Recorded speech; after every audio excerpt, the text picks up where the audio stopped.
Hey everybody, welcome back to my channel. I am TJ, the creative behind TJ's Magic Touch, and in today's video we are diving into Vevor's button maker. Now I have wanted a bigger button maker for quite some time, so I am happy that I was able to get my hands on this one. Inside of this kit, in no particular order, I'm going to name the parts and pieces that you will receive, which is the button machine, the molds, the circle paper cutter, the metal bottom parts, the plastic bottom parts, the tin top covers. You also will receive the blank papers if you wanted to hand draw your designs onto those pre-cut papers to make handmade buttons. It would be a really good arts and crafts style project to do with little ones at home. Your transparent films, the wrenches and washers to put the button maker together, and of course your manual. Oh, and I can't forget that cute little panda notebook. All of that is included. The button maker came pretty much ready to go, with the exception of having to screw in the handle. Now when you're looking at your button maker, you will see an R and an L, which is your right mold and your left mold, or your first press and your second press. If you notice the direction of how you push the button maker molds themselves, you'll see that the right mold can only be pushed to the right, and that the left mold, once I turn it around for you guys, the left mold can only be pushed to the left. Okay, real quick before we get started, there's a little note here that lets you know that you have to add this gasket if you're using a metal plate, which I'll show you how to do that later on in the video. So the first thing that we are going to do is we are going to grab our tin covers, and I'm just going to grab one of these pre-cut blank papers that they provided. I'm not going to draw on it or anything, but just to show you guys quickly how it works. I'm going to add my cover, my paper, and then I'm going to add the transparent film. After I do this sandwich, stack, whatever you want to call it, I'm going to push the tray to the right. I'm going to press down on the handle. Now I'm going to add the plastic part, the bottom part. Now there's a little notch at the top where if you had a design on it, you want to make sure you line that up so that your button isn't possibly upside down. But it's super easy to do and super easy to remember, just that your design as well as your pin back always needs to be towards this angle. Now just to show you the differences real quick of side A and side B, you see here that the button cover as well as the button back can only fit on one side, so it's not even a chance that you could mix up the two pieces.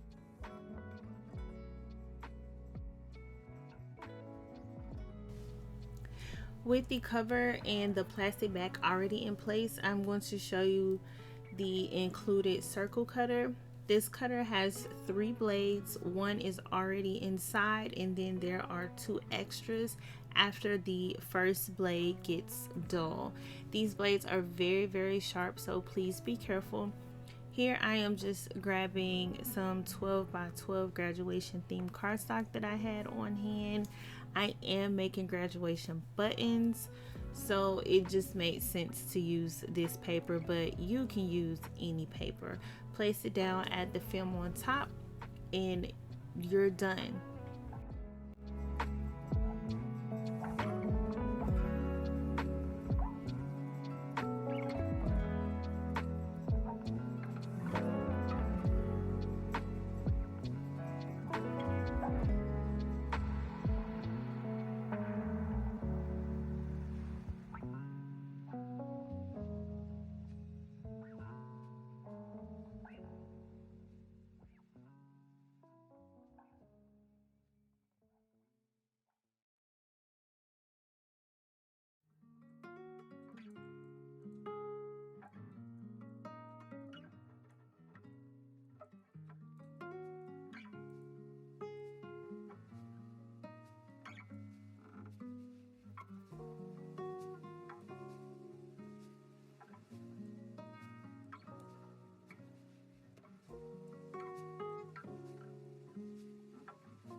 Okay, now I'm going to show you guys how to make a button with the metal bottom, and I have to be completely transparent.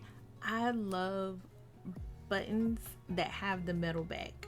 Most of the time people ask for the plastic back, so that's what I provide in my personal business, but I just love the look and feel of the metal back. Now right here real quick, I want to show you guys that you see the washer does not fit on the R side or the first mold side. It only fits inside of the second mold.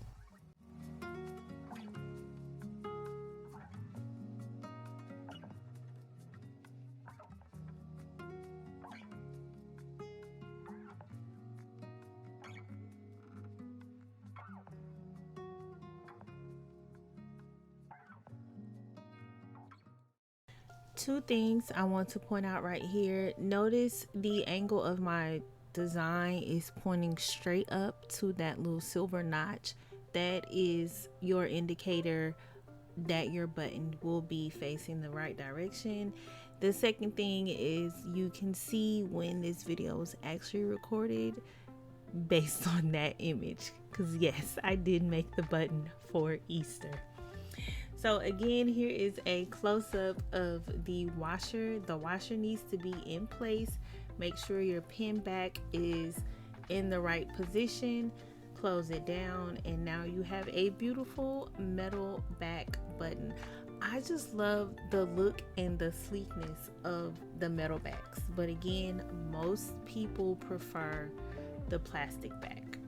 Just a quick side-by-side comparison of the two different backs and a quick recap of what is included. You get your button maker, which weighs about 12 or so pounds, and enough accessories to make 100 buttons, 50 metal backs as well as 50 plastic backs. They do have refill kits on their website. Please don't forget to do all of the YouTube things: like, comment, subscribe, share. Come back because I will be doing more button maker videos as well as bringing you more graduation themed videos over the next couple of weeks. Until next time, bye y'all.